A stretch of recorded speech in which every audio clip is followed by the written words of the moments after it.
안녕하십니까 이찬입니다. 디니가로 다가는 소대 그라말리고 뼈뼈비마 뼈뼈바래 다가는 소대 그라말리가도 에지디네레 되들로 5네레 되바래 다음에 5네 보비도 동야바래 에지디네 되니 다바와 맞아들로 간사야의အတွက်ကြောင့် 5네 동야바래မြန်မာလိုဆိုရင်တော့နေလို့ကတော့ဆိုတဲ့အဓိပ္ပာယ်ရပါတယ်အရှိကအပြုမှုသို့မဟုတ်အခြေအနေတွေဆက်ဖြစ်နေလို့ကတော့အနောက်ကမကောင်းတာတစ်ခုခုဖြစ်မယ်မထင်မှတ်ထားတာတစ်ခုခုဖြစ်မယ်ဆိုပြီးတော့ဖော်ပြခြင်းတဲ့အခါမျိုးမှာသုံးပါတယ်ကဲဒါဆိုရင်ဝါကြလေးတွေဖွဲ့ကြည့်ရအောင် 그렇게 게임만 하다가는 시험에 떨어질 거예요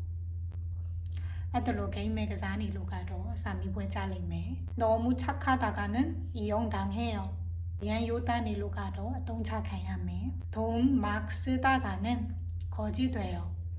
빠싸 마시미친 아다고 돈이 로가도 따라오사 피매 자꾸 자랑하다가는 미움받아요. 카나카나 좌완이 로가도 몽해야매 이렇게 많이 먹다가는 배가 아플 거예요. ဒီလိုမျိုးအများကြီးစာလို့ကတော့ပိုင်နာလိမ့်မယ် 매일 야근을 하다가는 병이 나겠어요.နေ့တိုင်း ညဆိုင် 쓰니လို့ကတော့ ယောဂရတော့မယ် 그렇게 뛰다가는 넘어질 거예요. အဲ့လိုပြေးနေလို့ကတော့ ချော်လဲလိမ့်မယ် ကဲဒါဆိုရင် 다가는 ဆိုတာလေးကတော့ အရှိက